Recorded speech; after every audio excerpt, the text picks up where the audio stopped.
Hello and welcome. It is, of course, Friday, in which, well, we're going to run our solo tabletop RPG campaign.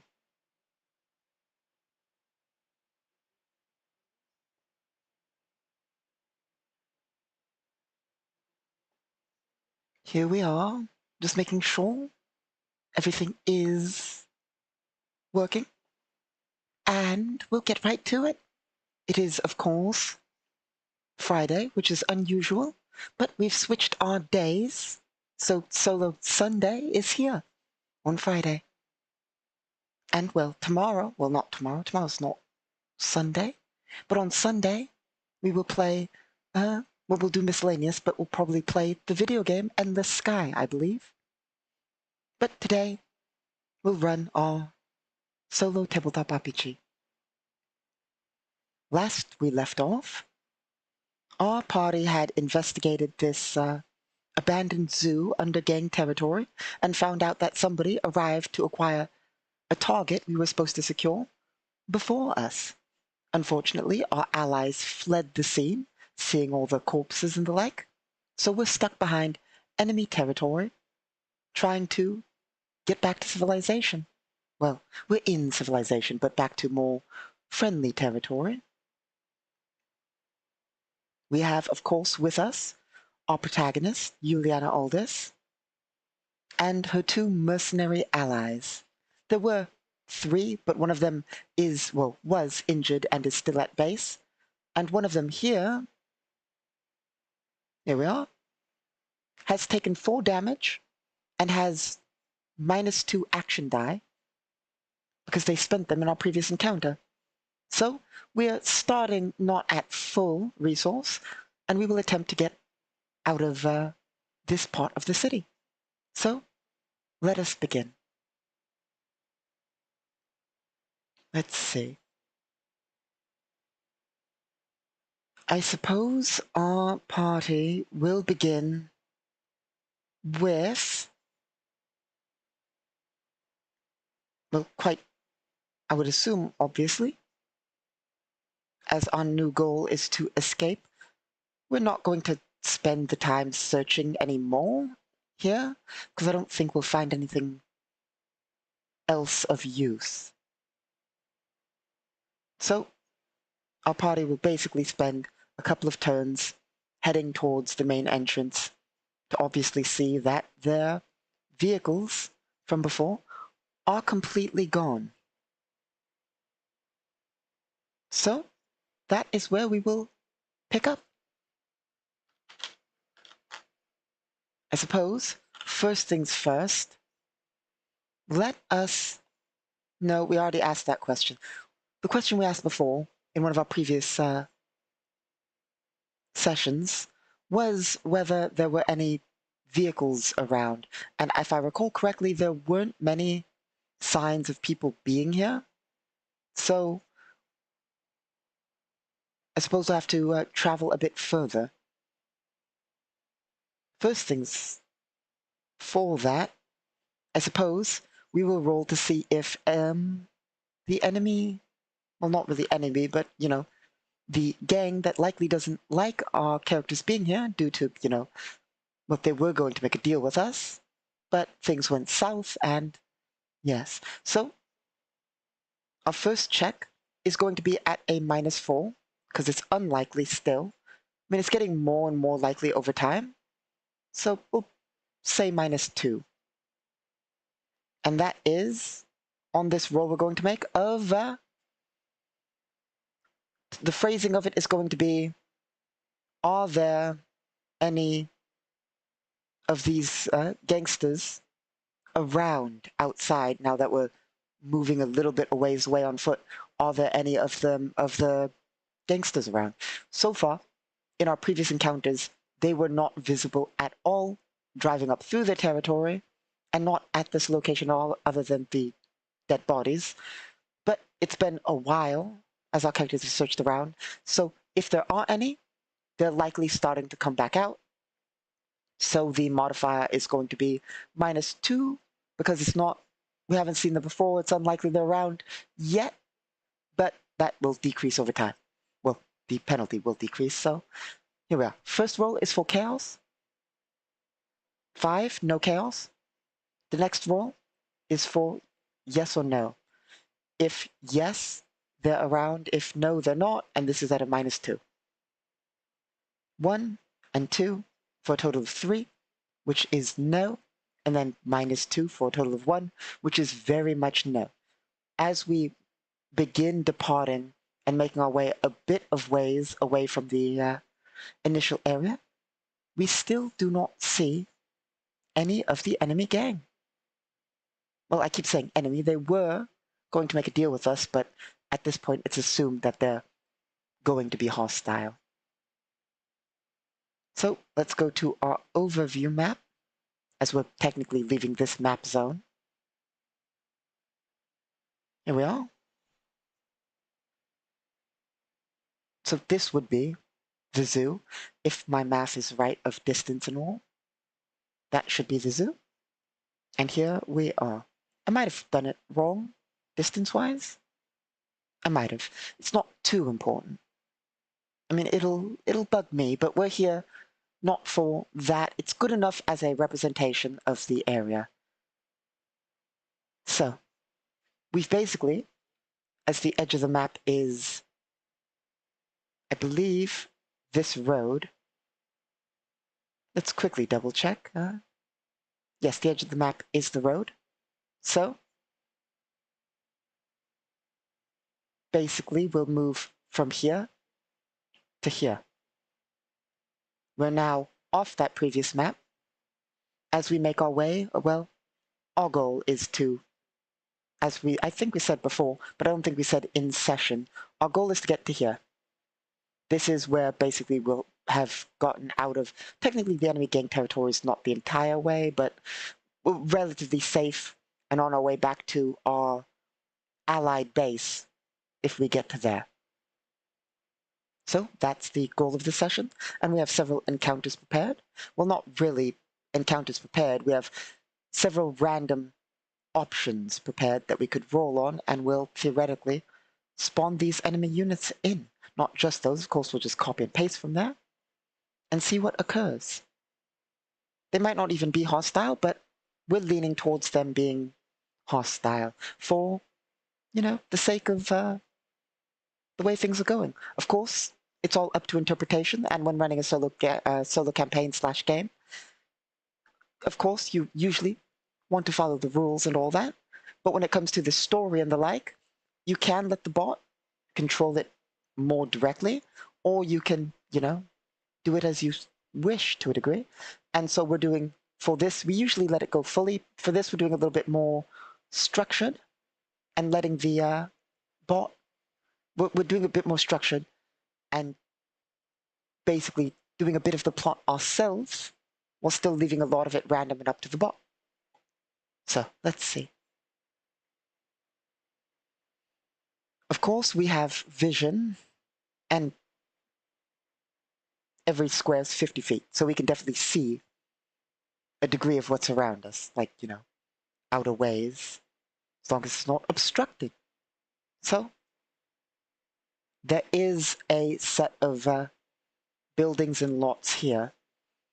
We don't know much about them. So, like I said before, we've only got some base idea of our effect on what we're basically ensuring from the bot. Everything else is still random, and so I don't know much about these buildings, other than it looks like a sort of, well, the way this is usually set up is these are usually commercial areas. Theoretically, this could be commercial or residential, could even theoretically be industrial, but this is usually what we use for commercial or for residential or commercial towers. But this is usually commercial more so. 1 second, I want to check something real fast. Okay, maybe, maybe not. The screen's about to do something a bit strange, maybe. Okay, good, good, good. Sorry about that. I was concerned there for a second that maybe the mouse wasn't visible, and it was I had to, shift screens to be able to tell. I think it, from what I saw, is visible. So yeah, don't know what these are. So our question, mostly, my question is going to be, because this was abandoned, I'm going to assume that these two are not abandoned. But this might be. This section might be. It's unlikely. So the question is this abandoned? And there's going to be a -4 modifier. Because it's unlikely, but possible. 5, no chaos. 2 and 1 is 3. -4 is -1. So it is most definitely not abandoned. They are technically operating shops. They're likely not in the best quality and likely not in the best condition, but they are operating stores. Doesn't mean they're active right this second, but they are, not abandoned buildings. Our next question is, are there any vehicles there in the, parking area? And that is going to be, we're not going to roll chaos because we just rolled the question, but the modifier is going to be plus, let me check our GM bot sheet, because I'm not sure the difficulty rating of this.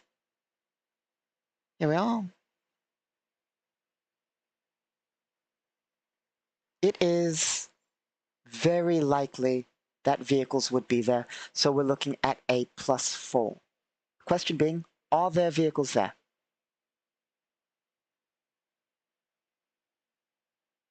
+16 +4 is a definite yes. There are most definitely vehicles in the parking lot. And given that we're not going to walk all the way 5 kilometers back to Allied territory, it's roughly 5 kilometers, possibly a bit more from here to there, if my math is right. I didn't check, but I know that this is roughly, on this scale, 5 kilometers. It's probably, more given diagonals and the like. But, yeah. So, Juliana will look at her allies and motion at some of the cars in the lot and say, let's see, she'll motion at the cars in the lot and say, don't quite feel like walking through this creepy part of town. And the mercenaries will, one of them will bring up, of course, that drawing unwanted attention to our operations here is not ideal. And the other mercenary, because there are two, will bring up the fact that will motion around and say, look at where we are. I don't think they will mind too much. I don't think they'll catch on too much that a car was stolen here, of all places. And I suppose the party will move towards it. I'm going to, of course, simplify our movement. And by that, I mean, unless we're running, that's 2 squares to run. Because, well, technically 2 to 3 squares, because a movement for a run is about 120 feet, and a standard movement 60 feet, so a standard movement for a double move, technically, is like 1 square. So, of course, we're not going to do it on a step-by-step basis, but we'll assume we, as it's unlikely we're contested, head into the area and begin making checks. So, our party will head into the parking lot and begin eyeing up the cars. We will make a check, because what we are doing is suspicious. It is also very unlikely that we're technically spotted. I would say this is up to interpretation, but I would say it's unlikely that we're spotted doing this. The reason I say that is because logically speaking, the stalls don't likely have windows in the back to the parking lot. If the stalls have windows, they're likely on the front facing the roads and the like, to attract customers. It's not often that shops have windows and viewports out in the back part. They might have security cameras or something like that, but it's unlikely they'll have windows. So it's not impossible that we could be seen, but it's very unlikely, I'd say. So let us go over to our AI call. It's very unlikely, so that's another -4. And are we seen? That's the question. Are we noticed as we enter the back area? Is this even worth rolling? Maybe. We'll roll chaos with this one because this one is a situation. Specifically, to be fair, if we're noticed, what is a local necessarily going to do? There are 3 people in combat armor with assault rifles eyeing up cars. I don't think the locals will interfere, but, so we'll roll chaos and then roll yes or no with a -4. 9 on chaos, no chaos. 8 and 1 is 9, which is already no. -4 is 4, which is basically a definite no. So we're not noticed, or at the very least, if we are noticed, they're not noticing willingly. So I suppose our party will safely then, given that check, move up to the cars, and we'll try and make a check.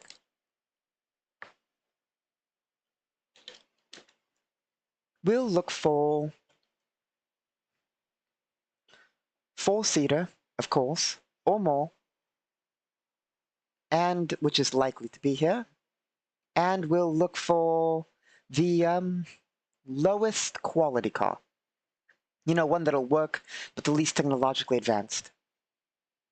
Or maybe not. Which would be easier? Less technologically advanced, probably. The reason I was wondering there is because, if I can find the right thing, I'll explain. Here we are.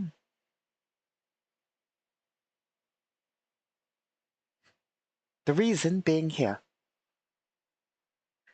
If we wanted to use a technologically advanced car, and by that I mean, self-driving, built-in computer and all that, not only would we have to, well, theoretically we could enter and use the car via computers, using our computer's skill to do it.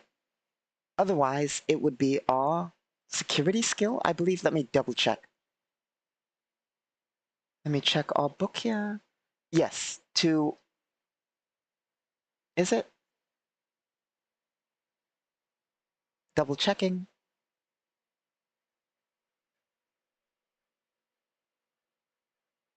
Yes.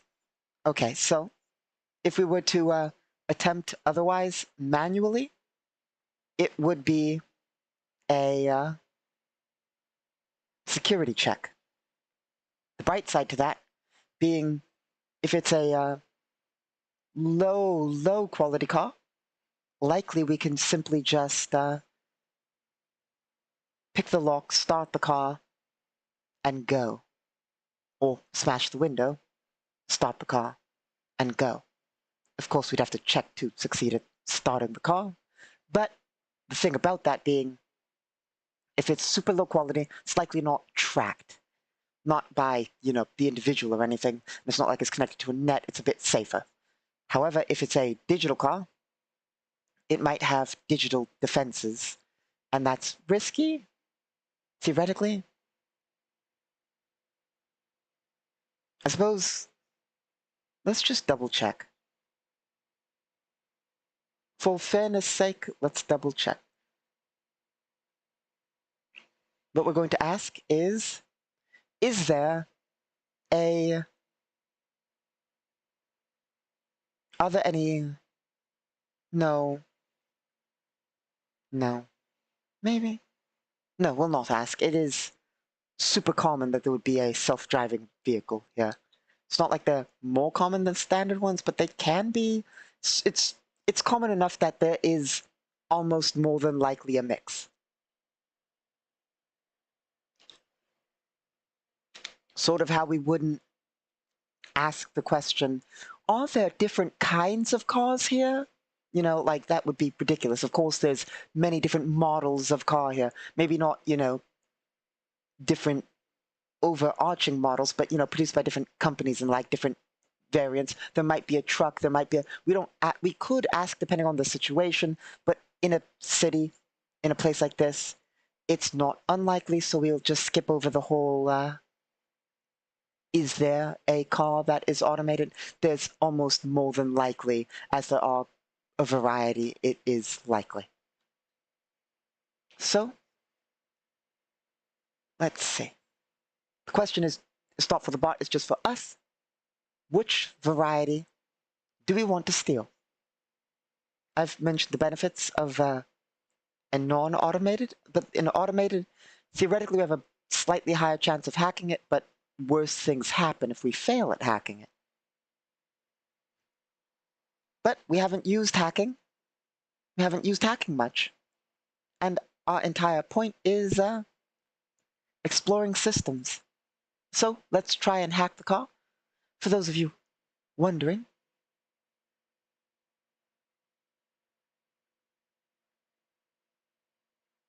the reason I paused there is because I started wondering. My apologies. Let's see here. For those of you wondering, if we can't say, like, magic the car, we can't. We don't have anywhere near the right kind of magic. And even if we did, you can't do digital things with magic, so we'd have to do a non-digital car, and even then, there's no real point in it. You can't, let me put it this way. Magic-wise,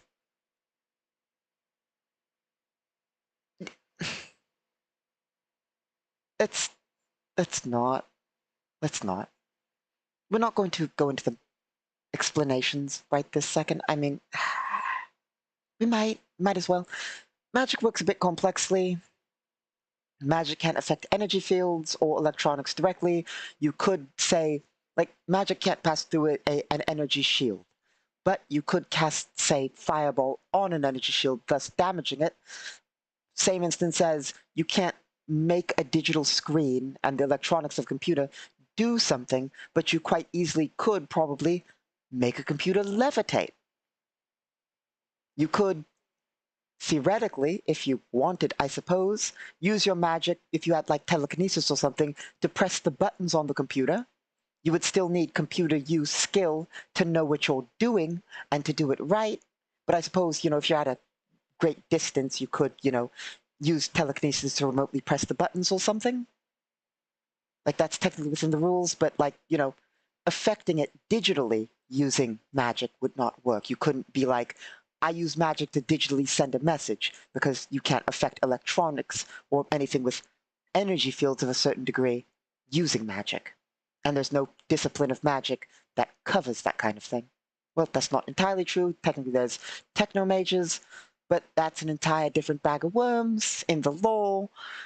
This isn't our lore series right now, and this isn't our World Building Wednesday, so let's not get too much into explaining the intricacies of magic and what it can or can't do in regards to energy fields.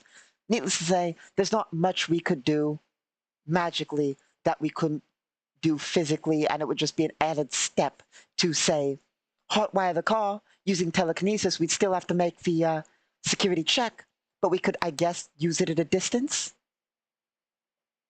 Which just popped into my mind, technically, we could pop the lock safely from outside the car instead of smashing a window or trying to risk a security check to pop the lock and then hack it. I suppose we could use telekinesis to just pop the lock.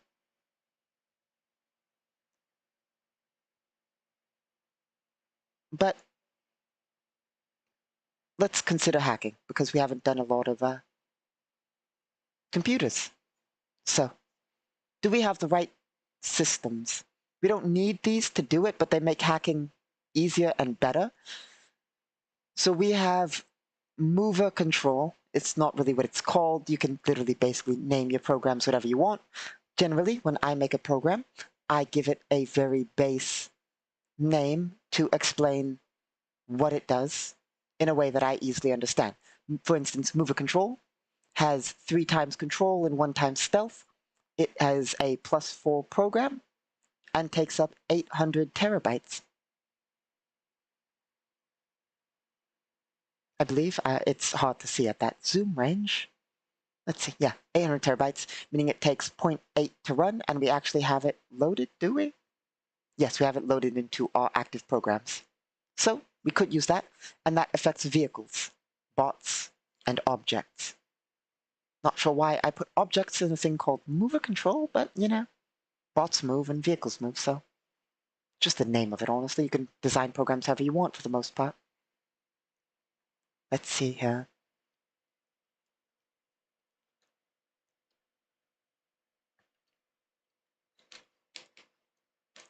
So we'd have an additional +4. We have a +2 neural data pad, and we have an AI. Let's risk it. So, Juliana Aldis will attempt to hack the car for control of it. So, first things first, let's make sure I know our stats. So, computer use 5 ranks, that seems accurate. Yep, 5. What is our feat?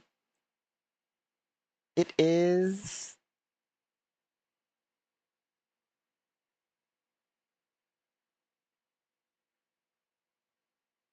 not that? Okay.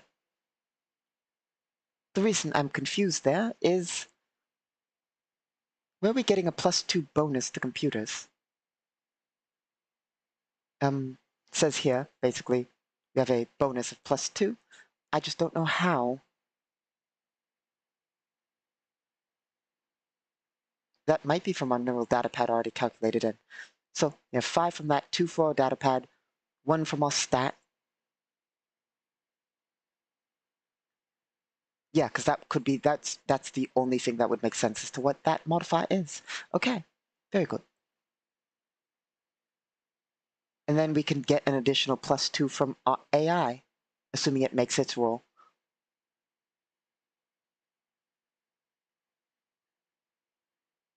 Which is usually just counted as automatic, so let's see here.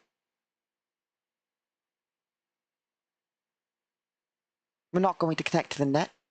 We're not in a military situation. It's not like we're in combat. We're hacking a civilian car in a place in which theoretically nobody knows we are. Juliana Aldis will connect to the network. I mean, she'd kind of have to hack anyway. Because you can't hack if you're not on the network.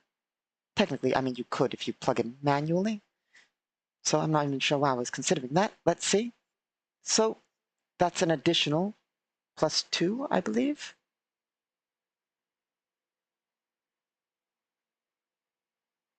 Let me double check.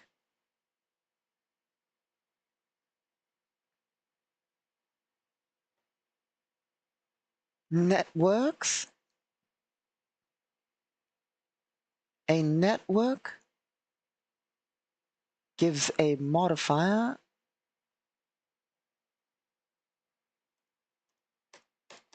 Oh, wrong section. Networks and how they work. Where's our modifiers applied to being connected to a net? Relaying through a net. Where's the net bonuses?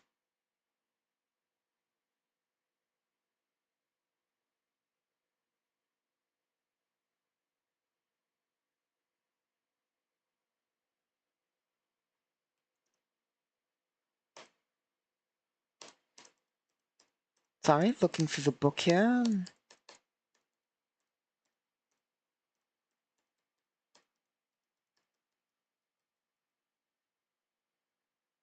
I think we're in the right section now.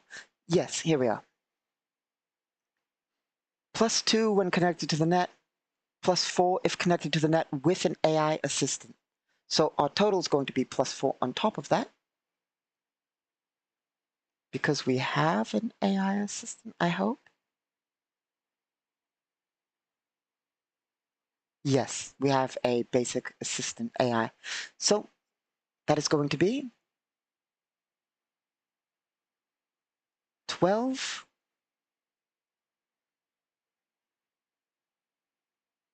16 because of our program. So rolling a d20 plus 16 to hack into an automated car. It is a tier 2 hack that we're going for, so we're going to have to make 2 rolls.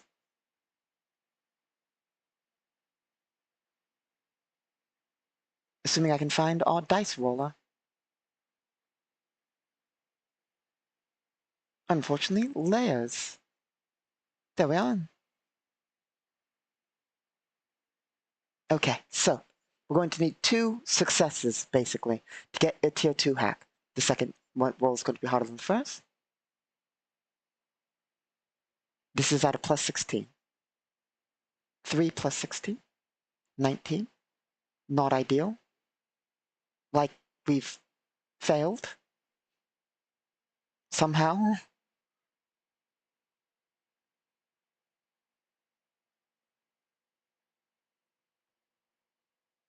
Yeah, that's not ideal. Okay, let's go back to the rulebook.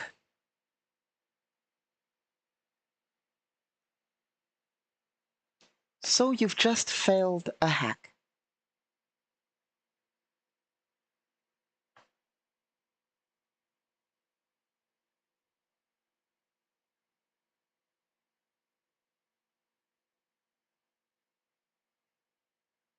Here we are.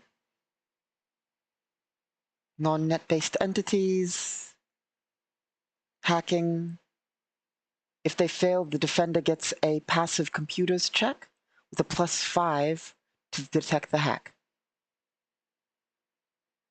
Technically, the defender is the internal computer, and it likely does have a security system, being an automated vehicle. So that is going to be its check with a +5. One more second. I need to quickly open our NPC book.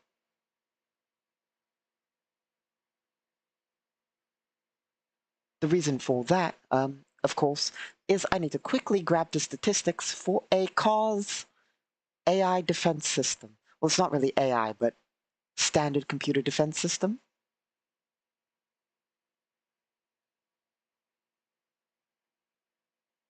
Basic computer.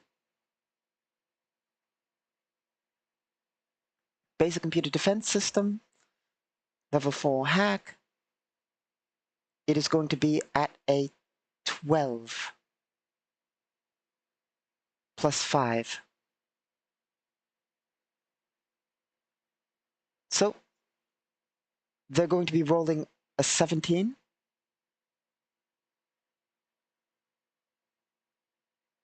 And that 17 is going to be against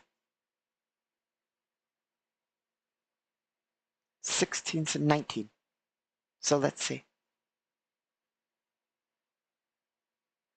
I believe that is a success. We are immediately detected by the bot. as we attempt to hack in. Admittedly, we're not really playing as a hacker. We just so happen to be a standard citizen with the ability to hack. We put like, what, 5 in it? And our programs aren't the best. So, not sure what I expected, but let's see. Well, I expected to not roll a 3, to be fair.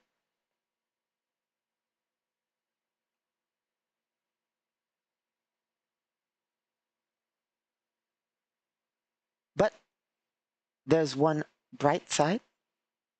We get a turn. Wait, I believe.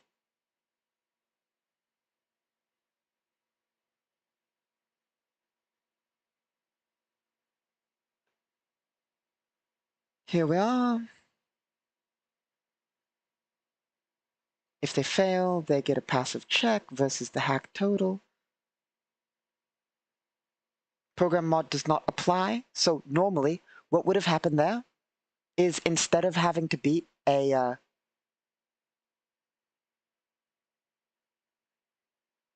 8, 9, 10, 12. Instead of having to beat a 19, they would have had to beat a 15 if our program didn't have the stealth modifier, which, as you might have seen when we were looking at it, has the stealth modifier. So our program modifier that helped the roll does apply to being detected against. So otherwise, they would have had to roll easier in detecting. Of course, there's all sorts of things we could have done to make it easier if we had more programs, but we don't because I didn't build a hacker. Let's see here. Admittedly, also our roll was terrible, so. And if my stats are right, I'm curious.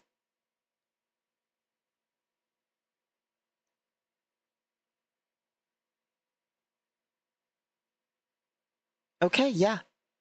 So that AI, by the way, that defensive AI, it's not the strongest. I mean, it's not even an AI, it's a base computer defense system. But that one, the same level as us, technically speaking, but also literally designed for security.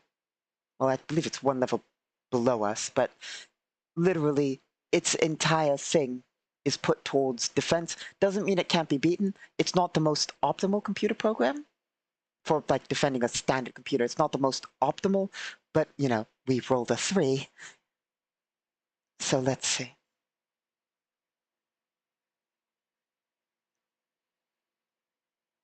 Okay. If the defender succeeds at detecting the hack, the defender may choose to initiate hacking combat.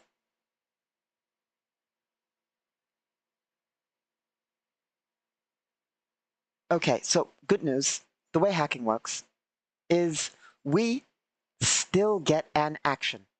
We still get an action because you get 2 actions, and the only thing that can interrupt is if you're hacking a brain or something specific. If you touch hack health, which is a specific thing you need to get to 0 for the massive tier 3 hack, basically, unless you mess with that, the enemy doesn't get to interrupt your turn. The moment you attempt to hack somebody's like meat brain or an AI's hack health or the like, the person is allowed an immediate action to disconnect from the net.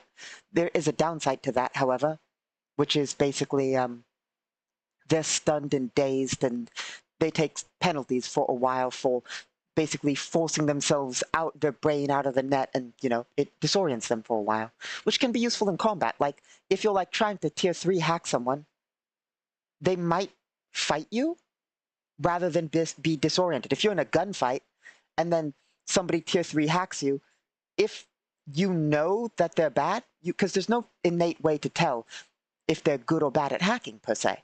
There's no innate way to tell.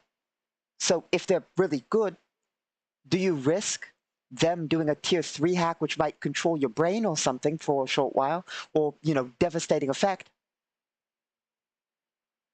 Or are you going to disconnect, be disoriented, and if you're in a direct gunfight when this is going on, congrats, you might, well, now you're standing there stunned for a second and you're going to get shot. So there's upsides and downsides. Just because you fail at getting a tier 3 hack because somebody disconnects immediately, it does provide them penalty. It also means they can't reconnect immediately to the net, so you've basically knocked that person out of the net for at least a minute, which is 10 rounds.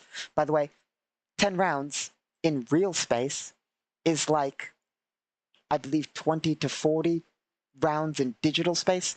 We don't pause or anything. Like, it's just that you get 2 actions for every half action, so it goes well. It's not like it slows down really, but basically it basically just means like they're not going to be back in the net. So there are upsides and downsides to even succeeding or failing. Now we're talking rules and law about hacking and all that. That's no. Let's get back to it. Let's see. So we get 1 half action still. Now, a basic system like the one we've just hacked or tried to hack is going to have likely 2 steps for the most part, possibly 3 options. I say steps, but I mean options. If it is licensed and allowed and, and the like, then it could fight back. It might also, I suppose there's 4 then, it could actively fight back. Of course, there are certain laws that prevent it from being too lethal, but it can mess up your day. It could also do non-direct actions, such as if you're hacking from a distance, it might try to trace you, find out where you are, etc., mess with your hacking programs. It might attack your programs, which is far more legal than some kinds of hacks against the person. Well, in defense, of course. Or, more than likely, given the kind of thing this is, not really the most advanced. I mean, it's advanced, but it's a civilian car. It's likely going to either connect to and alert on its turn. Oh. Sorry, 1 second. Something made a bad digital noise.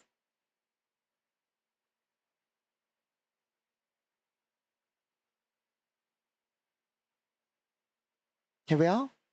Is everything still working? Okay, everything does appear to still be working. Sorry about that. Apparently the hack's gotten to me. No, it's counter-hacking. No, where were we? Yes,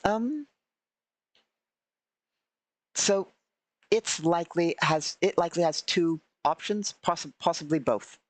And that is, it will either alert the authorities, or it will alert the owner, or it might do both, alert the authorities and the owner.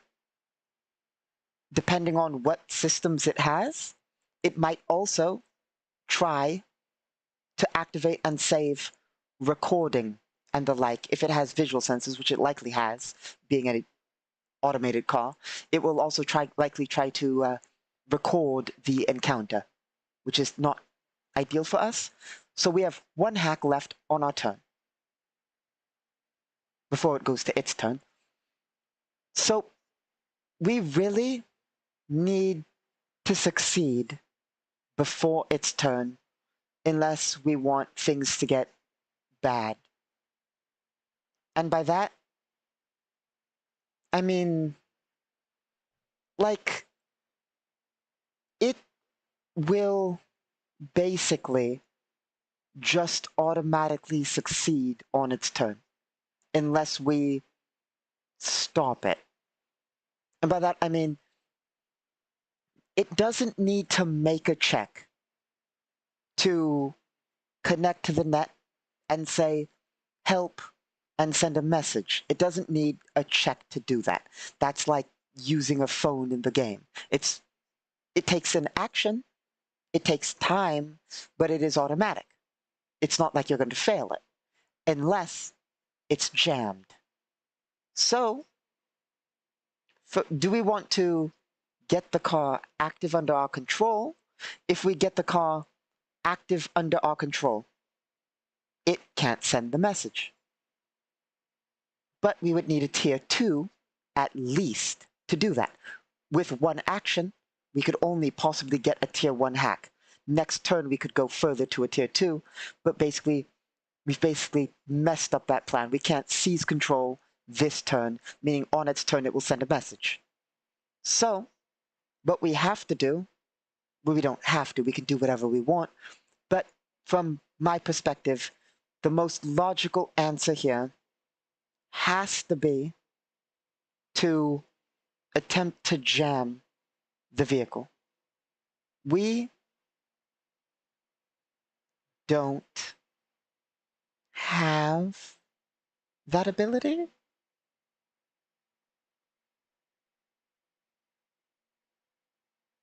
Do we? We could go for a direct attack on its ability to communicate. We could just actively try and delete the programming that allows it to communicate. Hope we do enough damage to that program to make it forced to either make a check or not be useful. For that, we could use program kill, the anti-program one. Or user kill's worthless in this situation. We could go for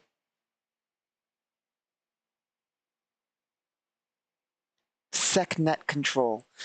If we can get a tier 1, because we can only do a tier 1 hack, if we can get a tier 1 SecNet control to work, we can delay its alarm slash microphone slash ability to communicate for at least, I believe says, no, we have the program.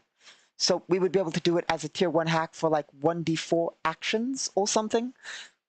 I'd have to double check, but basically we can delay it till our next turn, basically assured if we get that.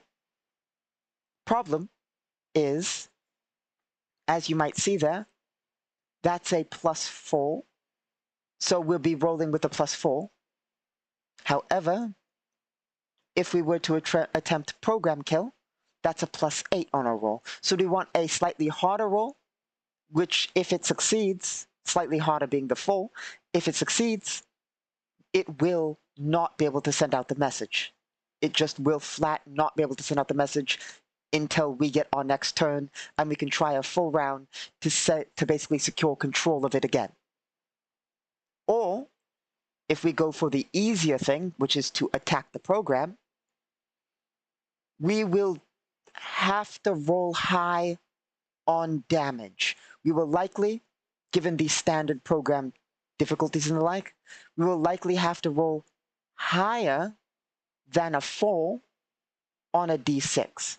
If we roll a 1, it will likely be able to use its system uncontested. If we roll 2, it will likely still be able to use its system uncontested. If we roll 3, it will have to make a roll to send out a communication. If we roll a 4, we will absolutely delete its ability to send out a warning. If we roll a 5 or 6, the same applies. We will delete its ability to send out a message. So, do we want to be risky? I honestly, I'm not sure the odds of this. I'm genuinely unsure of the odds. It would involve some math and the like. So, I believe...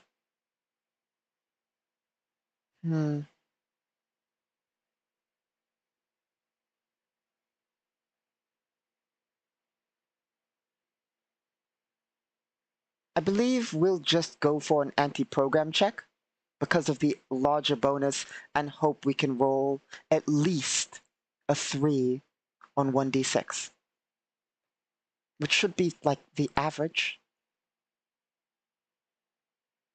So, you know,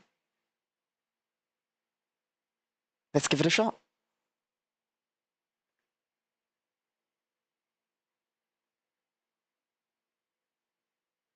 Here we are.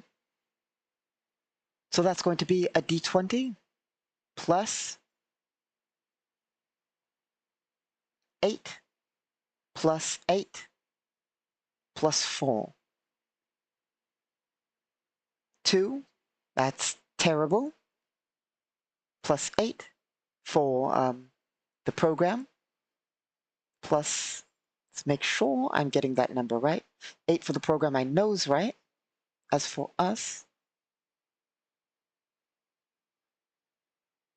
Assuming I can find the sheet again.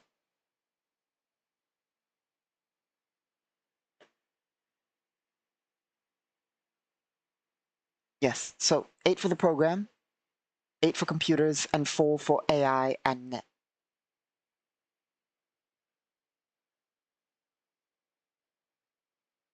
So yes, 22, which is against.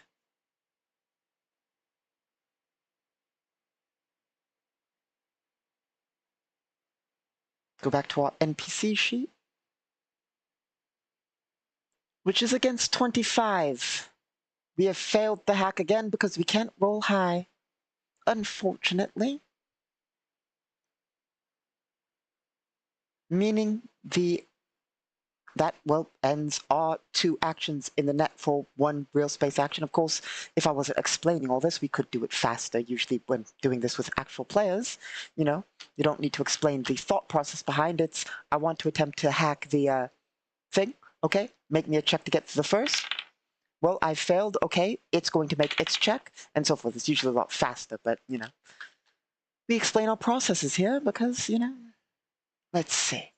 So that is not a success. So what's going to happen is our turn. Wait.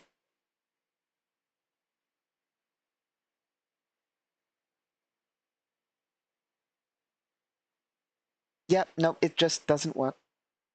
Because we've just absolutely failed. We haven't succeeded at beating the thing. I believe. I need to double check that. Okay, we'll do this quickly. Here we are. Because I just realized we are technically trying to attack a program.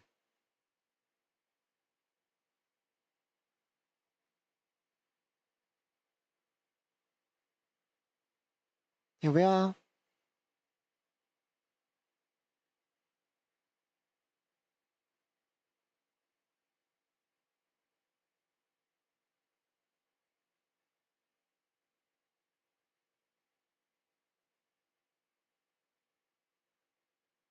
Sorry, scrolling down to the right section here.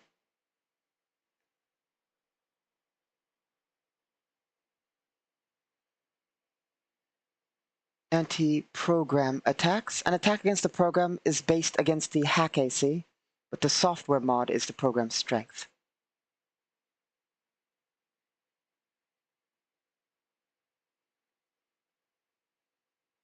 We know for a fact that it has this. Normally, you have to identify a program in order to stop the program. Normally, you have to identify a program to stop the program. For instance, you can't necessarily attack, like let's use our programs for an example here. Normally, let's say I was fighting some other hacker and it's their turn and they want to attack. They could not necessarily attack our SecNet control program. The reason being, they don't know it exists. Now, if they know that a program exists, you can basically attack it.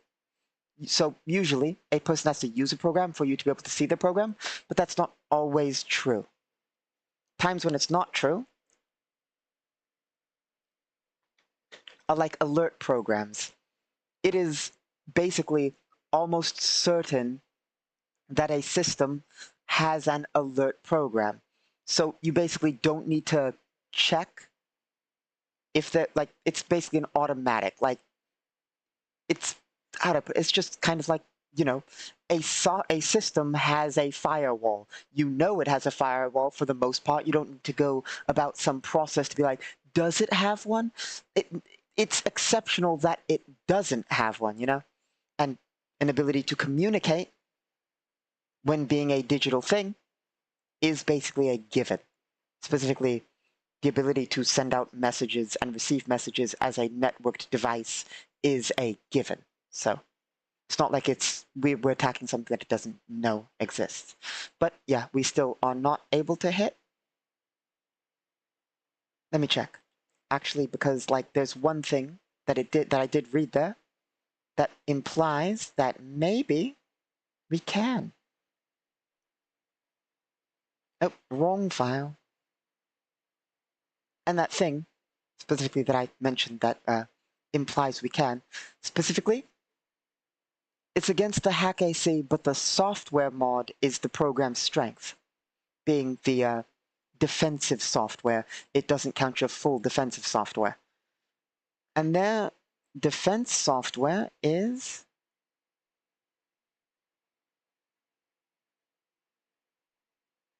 10. So instead that's 4. Which actually makes it 21, 25, 24, wait, let's see. Math is hard.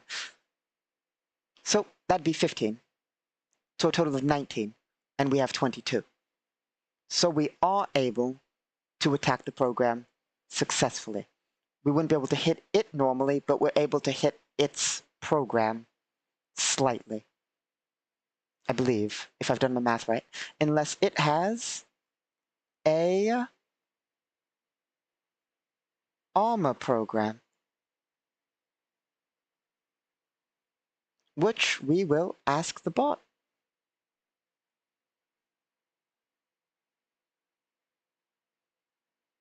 Because if it has an armor program, it could either boost the defense or make it harder to do so. Does it? Let's double check.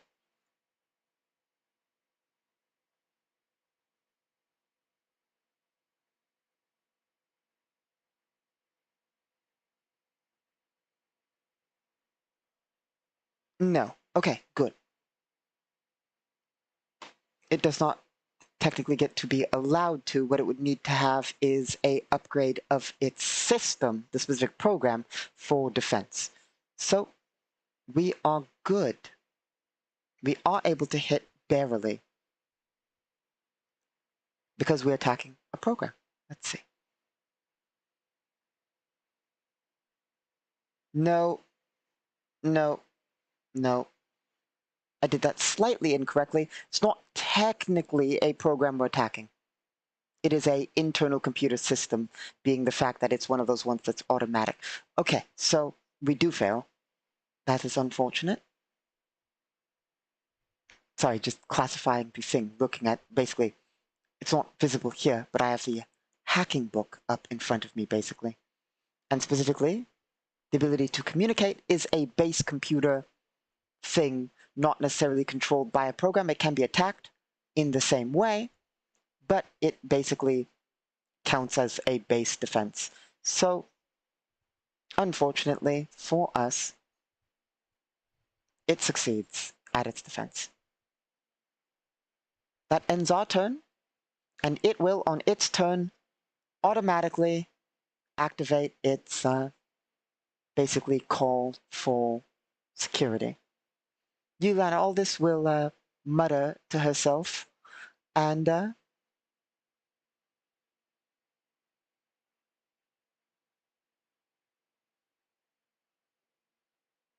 suppose they'll flee.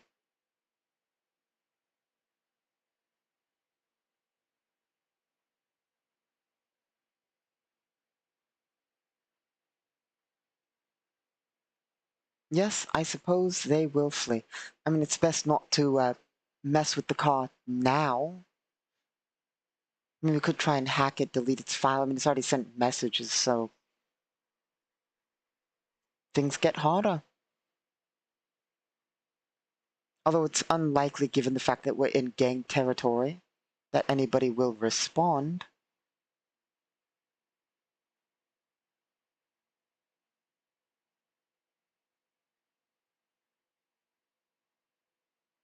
We literally need the car for a short amount of time. It's not like we're taking it home or anything. On our turn, let's hack again. By the way, it's the computer spends both of its actions, because it has two hack actions, sending one message to its owner and sending one message to the police. So, we will attempt to hack again. This time, it's at the +4 and then additional +4, so a total of +8. So a total of 16. By the way, that is 3 seconds, by the way, because network time. 3 seconds have passed. Half a turn. 4. Yeah. Yeah.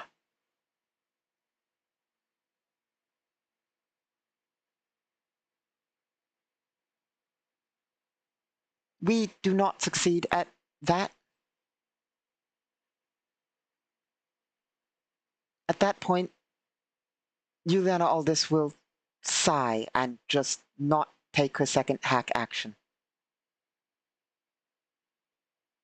There's no point unless we can roll higher than 5, I suppose. Okay. So Juliana Aldis trying again will say shit, and we really should move on from here. And suppose our party will begin moving out of that area. No.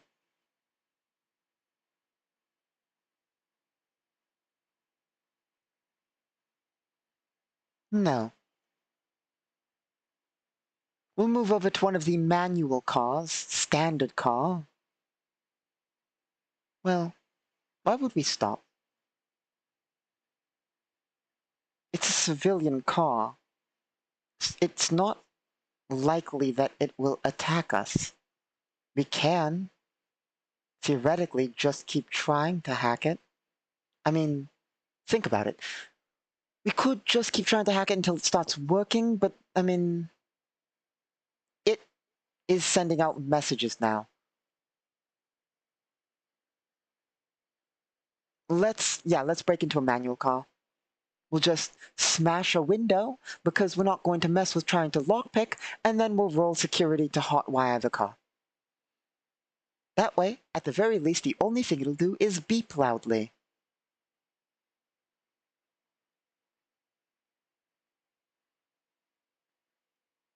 Five plus 2 plus like 1.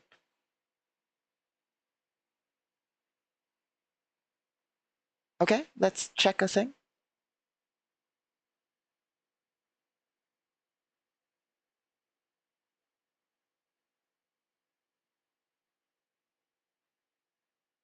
Okay.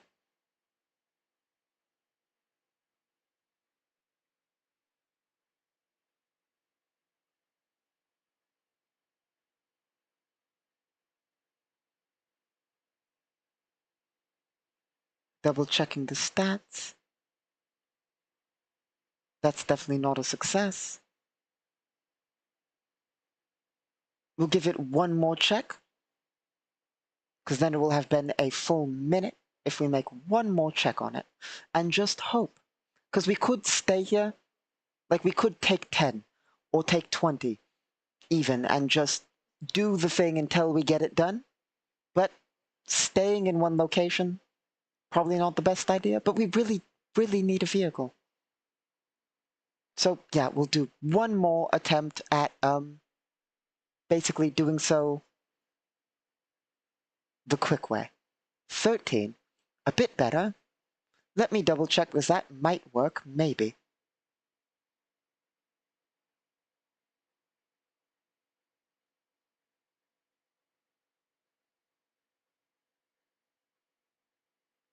$13 plus 2 for a total of 15 plus 1 for a total of 16.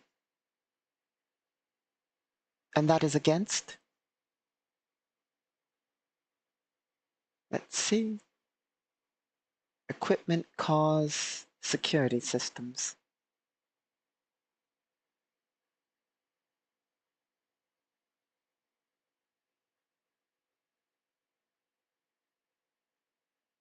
Standard car.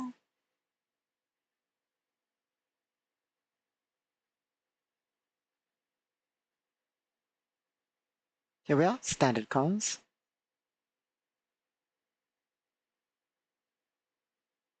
That is not a success. Wait. We can still get the +4 on that because we are network connected with an AI.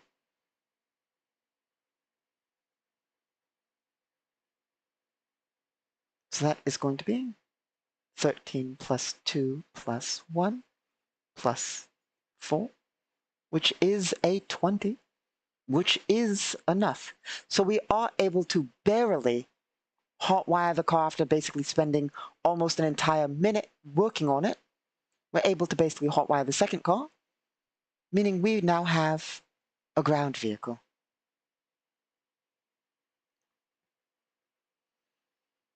Okay.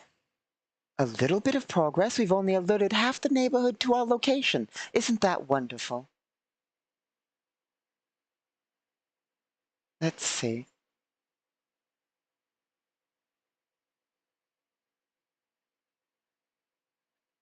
Doing a little bit of math.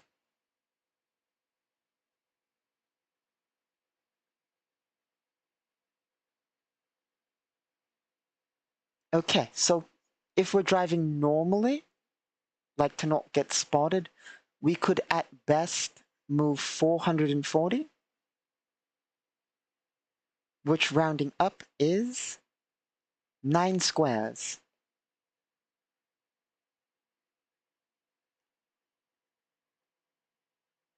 Or, oh, till this says 45.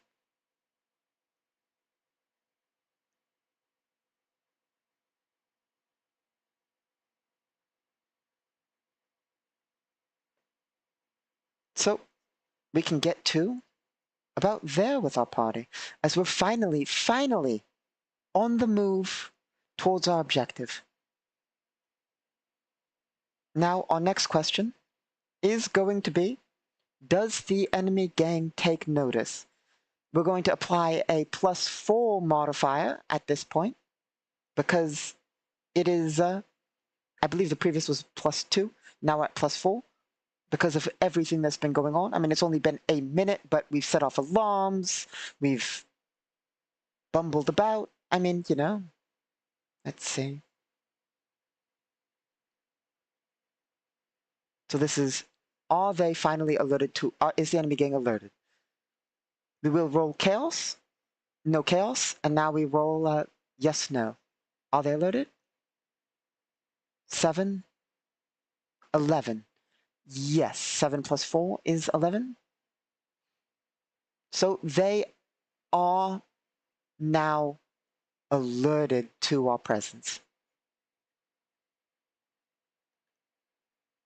Now, to spawn them in, just for ease of sake, usually, as you've seen, we make our important rolls on the, how you put it, screen here.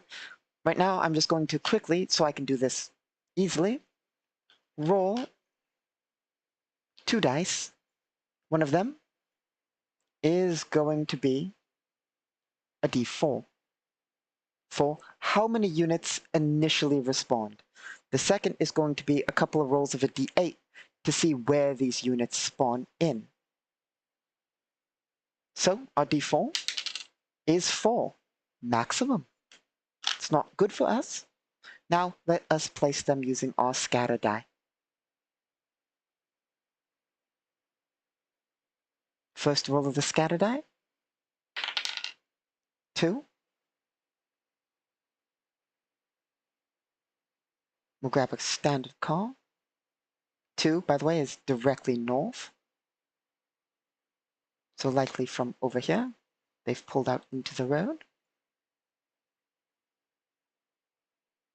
And next, 8.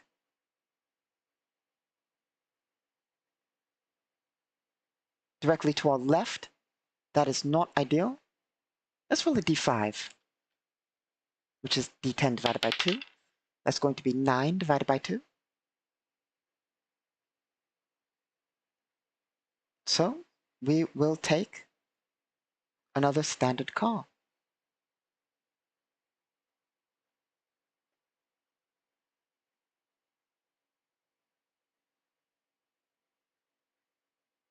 Basically pulling out of here.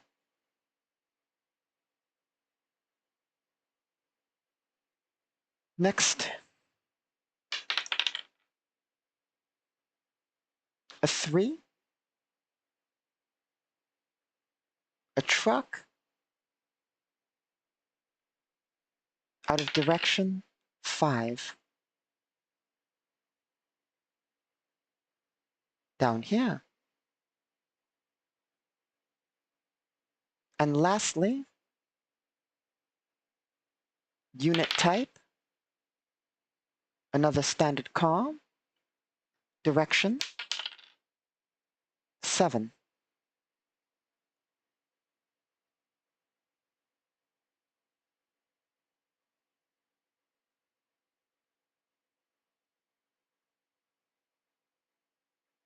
Okay.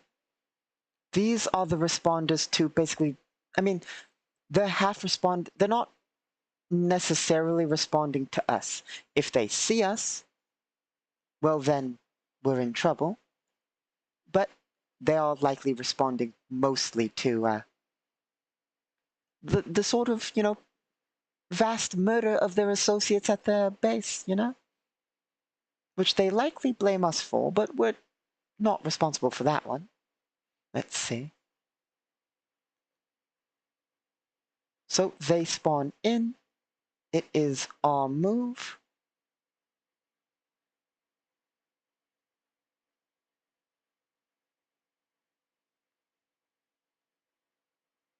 We do not entirely know that they're there, so we can't, go that way. Technically the quickest way, I mean, I suppose you could, but going down this road, we'll just turn to there and let's see. Which brings it to their move. They will start by trying to get to here. They know something happened here, I suppose, given the alarms and the like, but also their primary objective is to determine there. So the truck will head to here for the most part. That's the most logical thing for it to do.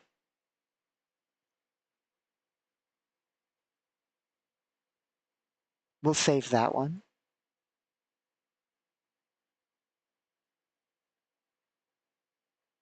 This car will head this way, as it's going to either turn that way or that way and get to here. These two will go north and then that way. So he'll get to there.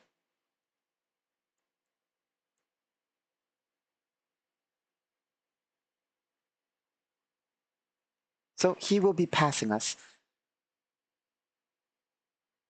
I suppose we'll ask the bot. Is the car alarm still going on?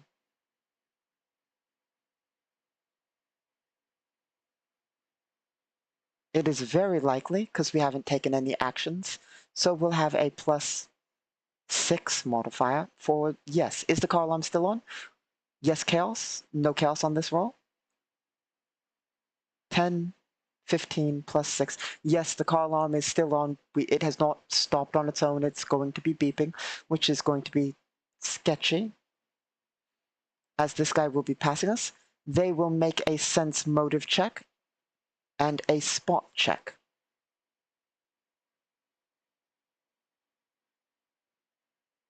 First for, no, they're not sensing motive. It should be pure spot. Well, notice. Spot or notice, honestly. 7 plus, go to our NPC chart.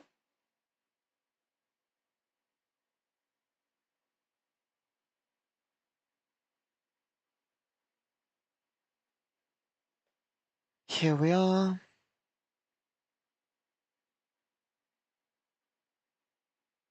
Total of 13.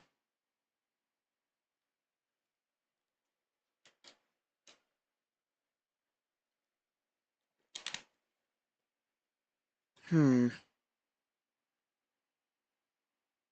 13. They will be suspicious of it. Wait.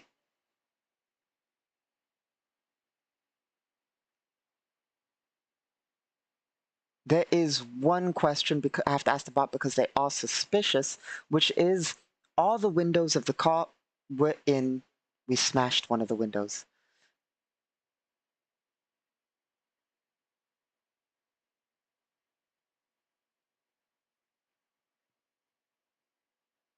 That's not ideal. It means they can indeed, very likely, as they are suspicious, if they give it any long glance, doesn't matter if the windows are tinted because one of them smashed, so we don't really need to check, especially with what their success was in noticing. So basically, the car alarms are blaring, there's a smashed window, and there are several people in combat armor in the vehicle with weaponry. They will follow.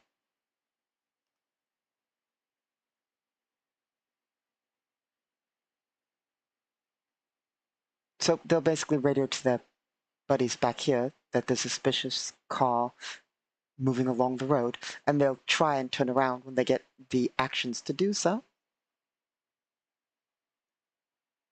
And that one can also give chase on its turn. So it is our move as we continue onward. We don't know that they know.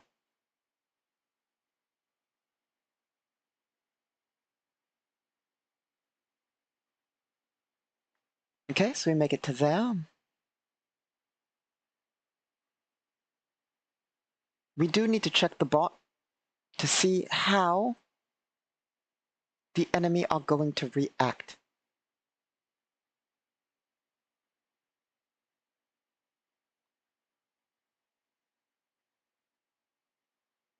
Here we are. NPC actions. Start with 2d10. 9. They, plus the modifiers, means they are going to act actively. And now what?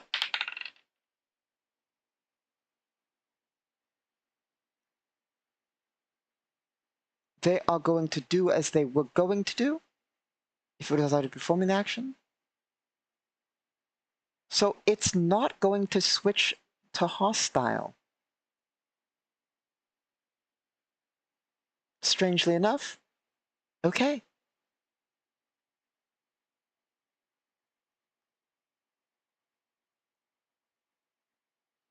The car will basically turn around tailing our car.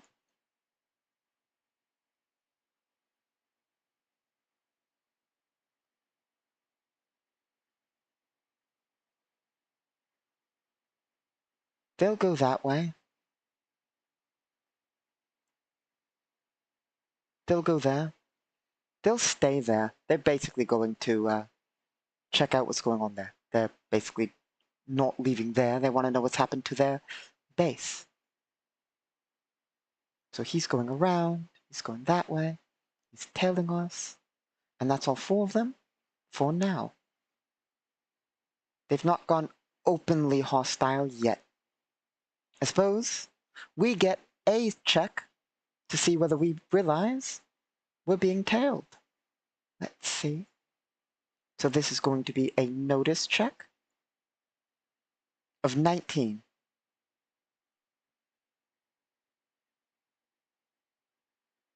Versus 11. They do not succeed. So we realize that a car has basically quite obviously made a U-turn following us. Not ideal. Okay. So that is our current situation. And we have a ways to go. But that does bring it technically around to our turn once more. Do we want to go hostile yet? No, they haven't gone hostile. Let's not go hostile. There is one downside. If we do make it to here, it doesn't necessarily, like, let's say, it's unlikely given the way we've set this up, but let's say we make it all the way to the exit with them tailing us. We would have to lose them unless we want to bring them to the other gang and throw suspicion, which I'm sure the other gang won't really appreciate. So we have to lose them at some point. But it's best to delay getting shot at while in the heart of their territory as long as possible. Because, like, let's say we did start firing. If we started firing, it means they'll know that something's up, and as long as we're shooting, if we don't take them out, it's quite obvious where we are. Bullets are loud. So, not shooting has the risk of more people pouring in because they know exactly where we are. But still, the closer we get to the not their territory, the better. So I suppose we'll hold fire. You, Leonardus, will reach over to one of the other mercenaries and say, basically say, let's not engage, not yet. As we continue down the road. How do we want to go about that? I think we should stay on the primary road. I'm not sure if this is a primary road. We'd have to generate that, I suppose. So we'll go this way. Just for the sake of not having to build map there. But we could. Like, we could. But we won't. Okay, we get to there. And we're not going to run yet.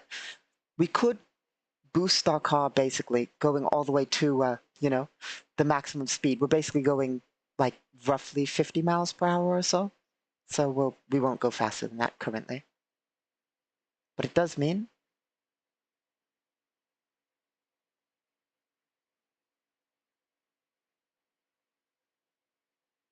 that they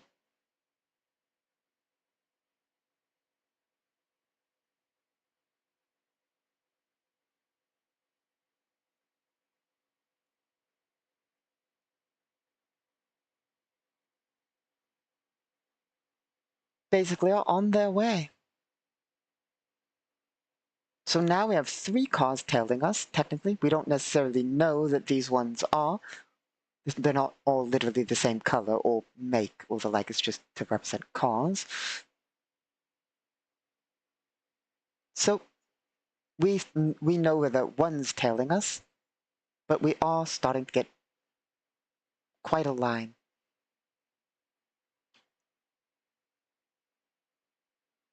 They will have moved into here, basically, like so, at this point.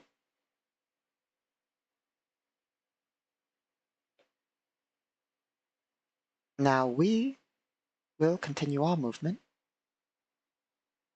basically down the road.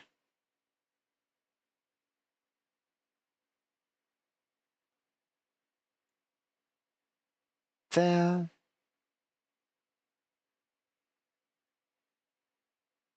There. There. So, I suppose, at that point, these guys will have made it into there, and will likely radio back the slaughter, meaning that they are now very suspicious, and will likely take hostile action. Okay. So, it is our turn, and on their turn, hostile action will likely occur. We don't know that, so we'll continue on as if following the procedure. However, they are now radioing their buddies and are preparing and are... These guys are hostile and more people are on the way.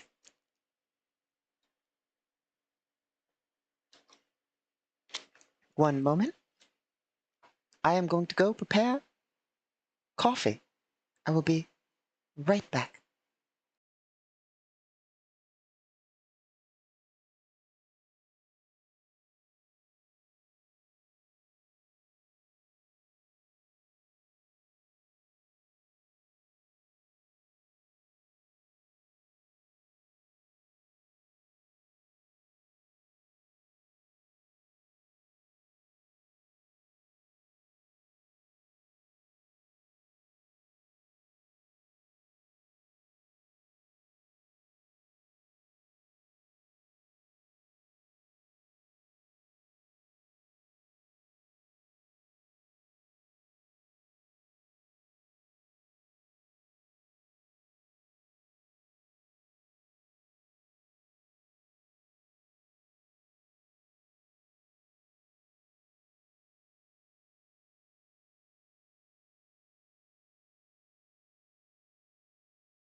Hello. Sorry about that. Took a little minute longer than usual. Sort of. Unfortunately, one of our conscripts decided to spill boiling water everywhere. Luckily, they wear combat armor. So, they're fine. But, you know, sometimes you spill boiling water everywhere. Now, let's get back to business.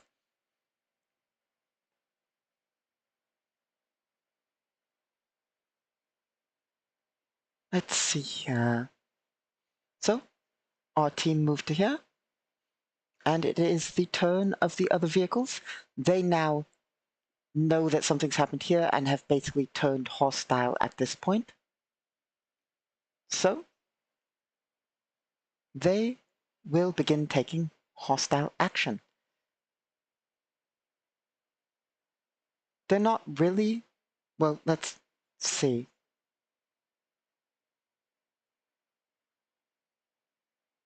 Where's our dice roller? We're going to add a +4. And the question is... Well, add a +6. And the question is, have they gone full hostile? No chaos roll. Yes, chaos roll. No chaos. 7, 8, 9, 10, 11, 12, 14. They have gone full hostile. So they're not asking questions. They're a bit upset about what went there, and they'd rather kill the problems than figure out what exactly is behind the problems.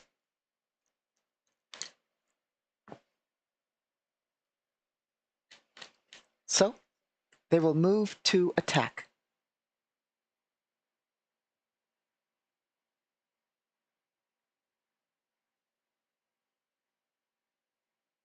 They'll start by assuming that they can basically go like so, in front of our vehicle.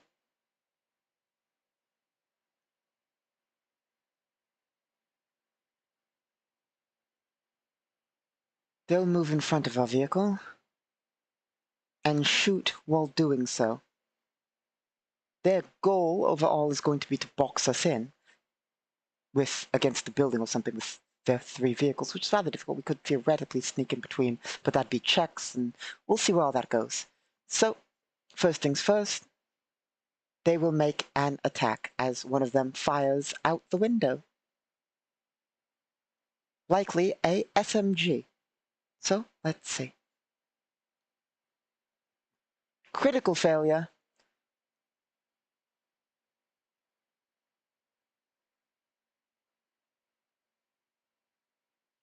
Juliana Aldis, no. Our other mercenary will...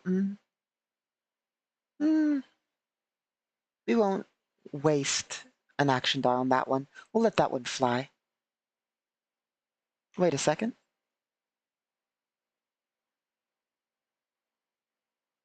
Out of curiosity, what was that feat that we had that we sometimes forget to use? Other than magic. Of course, we always forget to use magic, but I mean, other than that. Specifically, the favored feat, which is... Where is our sheet? Hot-blooded. Which means...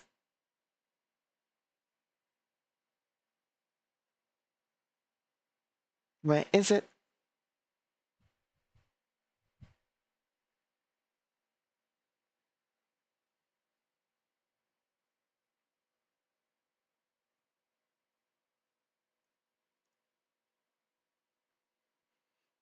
At the beginning of combat, you gain 2 action die. If the situation worsens, you gain another 2 bonus action dice. Worsening situations include enemy support, reinforcements, any ally, not yourself, taking a critical wound of any or wound of any variety, etc. Not a damage, but specifically a wound result. You may also immediately give 1 additional action die to a teammate involved in the same battle. all these action die disappear at the end of the battle. The one ally of ours, the mercenary, that has -2 action die, thus has no action die, will immediately hand him the spare action die. So he has at least one. Secondly, we'll spend one of our action die on confirming that critical.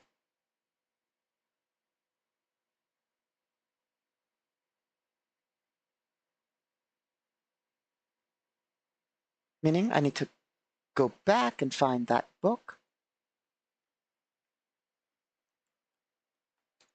Open the file for critical failures.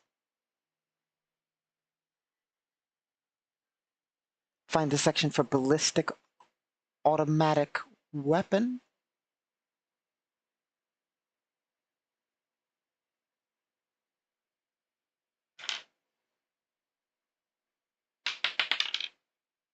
That is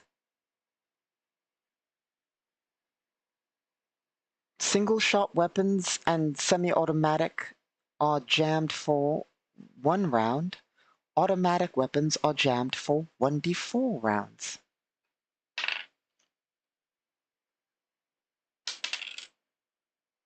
And that is 3 rounds their gun is jammed. It doesn't clear itself. They literally need to spend 3 rounds clearing the jam.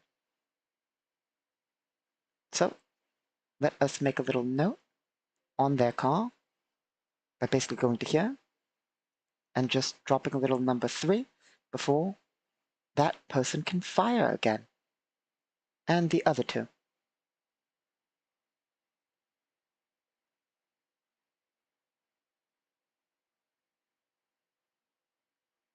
And at this point, they will be moving full speed, meaning their total movement that they're allowed is 90, as they peel out at basically 100 miles per hour.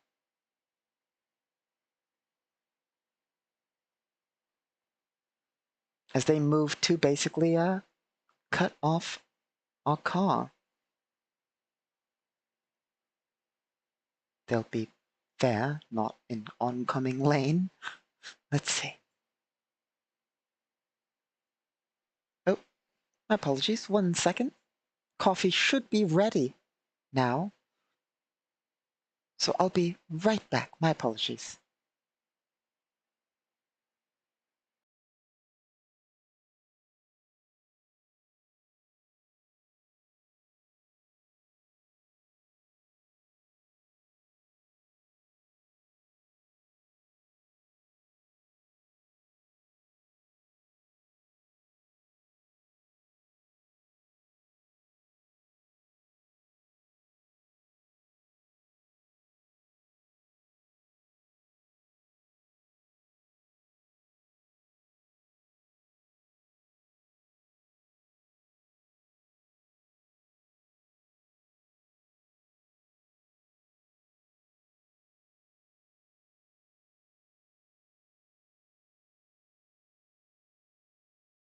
Nope, not entirely prepared.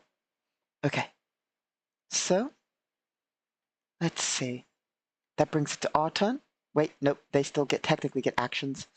This one will have a relatively hard time shooting, and this one is going to be taking no penalty with their assault rifles. Well, an assault rifle and a pistol. Let's see. Where's our roller?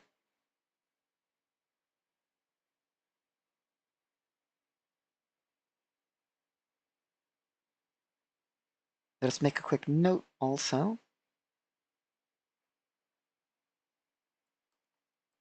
Noted. Over here.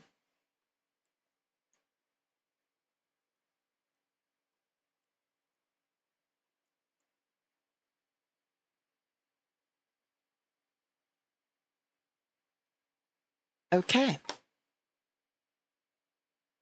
So now they can make an attack. The assault rifle takes no penalty. The pistol takes a -2. Technically, the pistol takes a -4. Okay, let's see.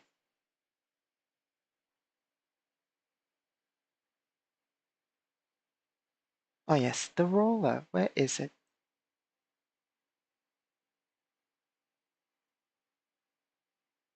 Here we are. Assault rifle. 3. Plus the NPC's stats.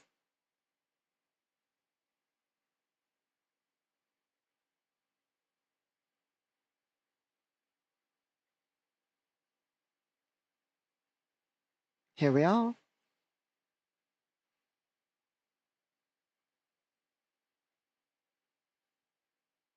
That is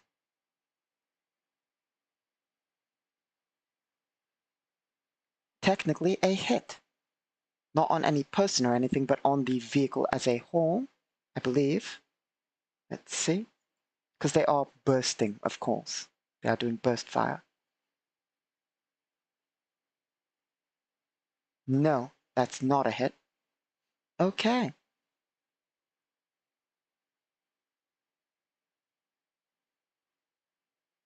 Because yeah, that's technically like 1 away from a hit, but not a hit.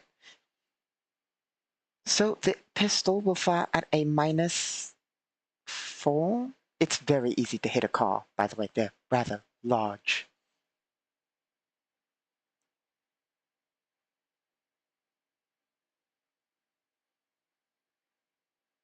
4 and not automatic or anything. That is a flat miss. Okay. And the rear car is going to have some trouble firing, so it'll hold for now. Let's see.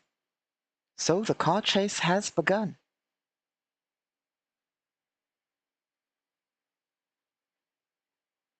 But we have been going for some time, not as long as usual, but longer than we have for the last few. And I think we'll call it there for now. Unfortunately, as well,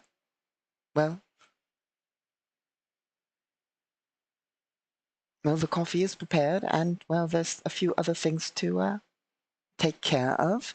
But next Friday, yes, next Friday we'll get back into this, and hopefully we'll have the map a bit more prepared and have an encounter with the vehicles and the like. We just need to remember that it's our turn, so I'll make a quick note of that.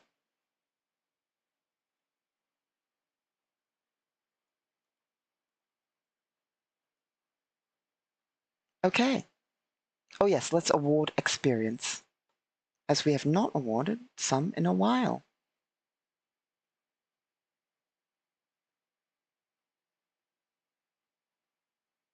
Okay. Thank you all for stopping by. Hopefully we'll do it for even longer of a stream next time as we go through the chase out of the city. But at least we set it up, we have some ground things set, and yes. Thank you all for stopping by. Next, oh yes, where is it? Next is Solo Sunday. It's not Solo Sunday because, this is the solo tabletop RPG. Next is Miscellaneous Sunday, in which we'll play Endless Sky. We'll start a new save of that and do a sort of playthrough or something of that, which is, yeah, that's our plan for that, which we'll do on Sunday. Next World Building Wednesday, we'll world build, just heavy world build.